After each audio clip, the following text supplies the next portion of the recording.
To former CMA chair, the wonderful Danny Lawrence. Thank you very much, Susie. Okay, well last year I did a presentation on funding. I thought this year would be very interesting to talk about awards, because as we know, I'm sure there's lots of people in here, including Mark at the back there, that won the Community Radio Awards a few years ago, and they're obviously getting ready for this year's batch of Community Radio Awards. Obviously awards for your volunteers is important, but also I thought we'd do a piece on the honour system today, and what the honour system means, how you can apply, and I'm going to take you through the King's Award for Voluntary Service. We've also got the process for this. Now, as community groups, community radio stations, you can't nominate yourself, but you can get groups that you work with to nominate you, and it's quite an interesting process, having been through it myself. It does give you a little bit of a high profile when you win the award, but also it doesn't single out one volunteer, it singles out the whole community radio station. All your volunteers get a chance to celebrate, and as I say, this particular award, you can't apply yourself, but you can get community groups you work with to apply, just like they apply as well. And the process is very, very simple. Nominations are open in a particular part of the year. They've changed it since the sad passing of the Queen, so it's now called the King's Award for Volunteers, CABS we call it, and they accept nominations between a certain period, and then once somebody's applied on your behalf, you then get an email from every county in the country has got a lieutenancy, and you'll get a letter from one of the deputy lieutenants, who then will come out and visit your community project. So they come out and meet your volunteers, meet what you do, how you do it, programming. We heard from Kevin earlier talking about how many volunteers he's got. Their job is to put a case together for you to be considered for the King's Award for Voluntary Service. Once they've done their assessment, it then gets sent off to the National Assessment Committee, which is normally around April to June time, and then the King then approves the nominations, and this year's ones are going to be announced on the 14th of November, the King's birthday. So it's announced, the same process every year, so they've had to tweak it slightly, and it gets announced. Once it's announced, there's a big presentation that you get with an award ceremony, groups of volunteers, the impacts that they make. It raises the profile, and some of your volunteers will then get invited to the Palace Garden Party, and also presentation of your award. We'll talk to Peter in a moment from 106.9 SFM, who were awarded it this year, last year, wasn't it? Last year, and I had the pleasure of going to 103 The Eye in Melton Mowbray, the first station to launch on FM in 2005, and they were awarded it as well for last year. It's an interesting process. The window's open. Normally, as I say, nominations are submitted independent of your group, and there is a website there, cabs.dcms.gov.uk. Take a picture of that if you're interested.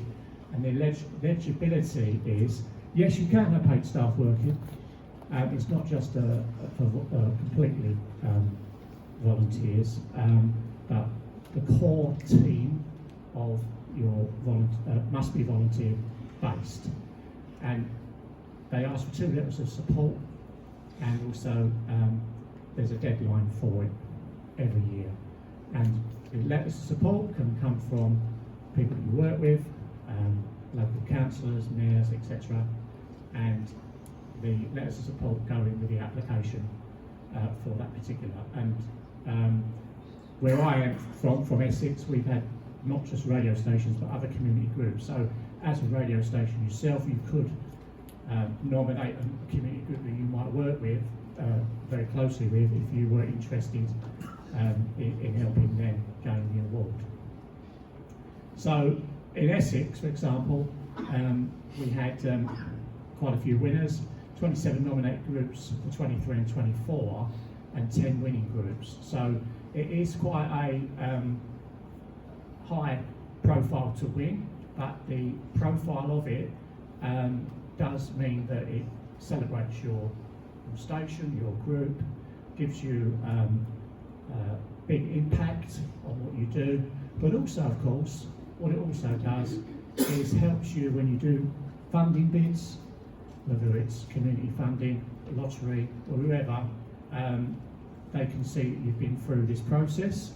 And I've not put it on these slides, but thanks to Dom a couple of years ago, we applied for the Princess Royal Training Awards, which we'd never heard of, and somebody up the north of the country were the first, I think it was in Scotland, and that's another one, the Princess Royal Training Awards. If you do training, you train young people, and you do any kind of training for your volunteers, there is another award scheme called the Princess Royal Training Awards, and that particular one, you get to take your volunteers to, we went to Clarence House to meet the Princess Royal, and it's a nice glittery evening where you can take take your volunteers to that particular presentation. And you also, it's run by Sitting Guilds, which are national qualification people, and they put you through your paces on that particular award scheme. And so that's the King's Award for Voluntary Service, and there's also a website, it's cabs.dcms.gov.uk, and you can start that process of getting your group recognised. Now there's another one called the King's Award for Enterprise. Now this is mainly for businesses, but also this is one you can actually apply yourself. So you don't need to be nominated, you can actually apply for this yourself. And once again, this was the Queen's Award for Enterprise back in the day, and it's a Modern Royal Award, and this particular award is the King has decided to continue this award scheme where businesses can apply for the enterprise. Now this particular award's background is about innovation, whether your business does international trade, sustainable development, and promoting opportunity through social mobility. Now that's where community radio comes in, because that last one there, promoting opportunity through social mobility, is an area where we can actually put in an application. And there have been many radio stations and also community groups that have just done that particular one. May not be a Ford Motor Company or a massive international trading arm, but can do promotion through opportunity, through mobility and social gain, that kind of thing. So you can actually apply for that strand, and when you fill the application form out online, you get a choice to pick which one of those areas you want to go for. They do take you through your paces when you apply for this. You do have to complete the application form, and then they ask a lot about your business, about how your business is run, what sort of structure you've got, and then they even ask you about your accounts, make sure that that you're viable and solvent, and then if you get through to the next stage, they then ask for signing off of your accounts or an accountant to confirm what your figures were the last few years before they award it. One of the prestigiouses of getting the award is the usual thing about a trip to Buckingham Palace, having the and all these awards come with the Royal Crest logo. This one in particular comes with Royal Commission, and also a flag that you can raise at your premises as well if you wish. So there are some benefits to these awards, and many businesses actually do apply. I mean, they get well and truly besieged by applications every year, and as you can see there, South East, right the way across the country, how many groups have received it this year. And the award cycle is the same, as you can see there. You apply at certain parts of the year, you submit your submission, goes through a short listing. You apply, then they contact you, and you have to apply all the evidence and everything else.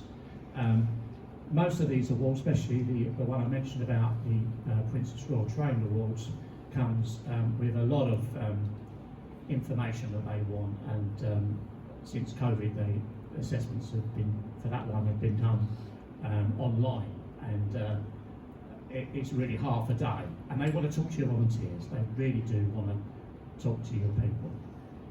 Eligibility criteria: be based in the UK, have a good compliance record with HM Revenue and Customs. For this one, be a self-contained enterprise, and have a 2 full-time employees at least, and that kind of thing. So that's that one. Very easy to apply on that one. Once again, there is a website. It's right at the bottom there, as you can see, if you fancy putting yourselves forward for that. That one is quite a tough one. They're all tough, but that one in particular, because it's wrapped around business, you've really got the social mobility side of it, you've really got to really put a strong case in, but it can be done. And finally, before Peter comes up to talk about his CAVS award, is the National Honours. And this is something that you may have a volunteer, or you may have people in your community groups.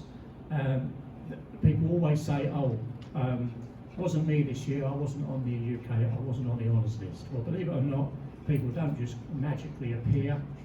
You've got to be in it to win it. So people do nominate people, and these are the orders that people can get. As you all know from the news and that, you can go right the way down: the MBEs, the OBEs, BEMs, CBEs, and all that kind of thing. You don't decide when you put your application in. If you know someone, you want to put an application in for someone, you don't decide which one of those. That's all done by an assessment panel who decide which level of award your recipient, if they're lucky, gets. These ones, you can apply for somebody else, but also you do need at least a couple of support letters for the person that you're nominating. And also, once you can, this is all done now online. It used to be paper, but it's all online now. So you set up an account, and you can actually upload the letters, and you need to make a good case. Now, in the case of community radio, if there's someone in community radio that you want to nominate, once that application goes in, it then gets siphoned off to our good friends in the DCMS, who have a team who look after the DCMS honours, and each of the different areas that people work in, like education, all kinds of teaching, and all that kind of thing. They've all got their own committees, and they all decide when it all goes into the cabinet office, all the applications go in, they all decide which one it fits the criteria. DCMS also do the voluntary sector as well. Don't just do media, they also do the voluntary sector as well. So, Joan, who's a lollipop lady for 50 years, her consideration will be done by the DCMS. So the DCMS get the applications, and then each department has its own committee. The committee meets, and then when they meet, they decide who the strongest ones are that go forward to the national committee, who then decide who gets the awards. It's a very, very long, drawn-out process. In fact, the National Honours takes 2 years plus. So it does take quite some time. The saddest part about this particular award is you don't hear anymore. Once you've applied, it's best just to forget, because you don't hear. The first you'll hear about it is when you see it in the newspaper that someone's been nominated, or if you've been lucky enough to be a receiver of one, get a letter through the post to say a month before. Now, I can tell you, when I got my is that you getting an award already?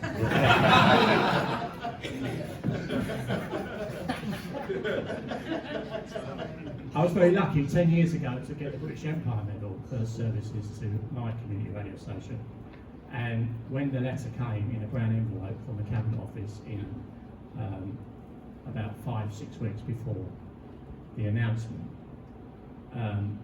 it looked like a HMRC revenue letter. And my first reaction was I didn't want to open it. And, and when I talk to other people that have received honours, they say the same thing. It looks so official.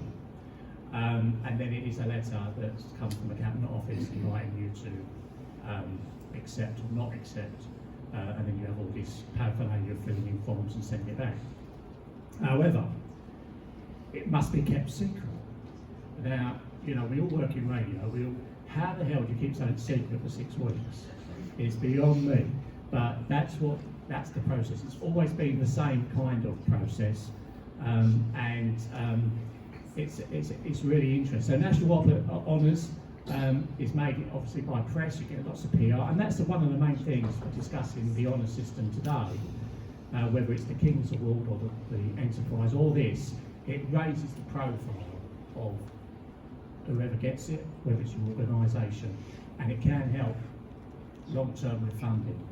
And as I say, this particular one is overseen by the Cabinet Office, and the honours are announced, as you know, in June, and also Christmas as well, for New Year.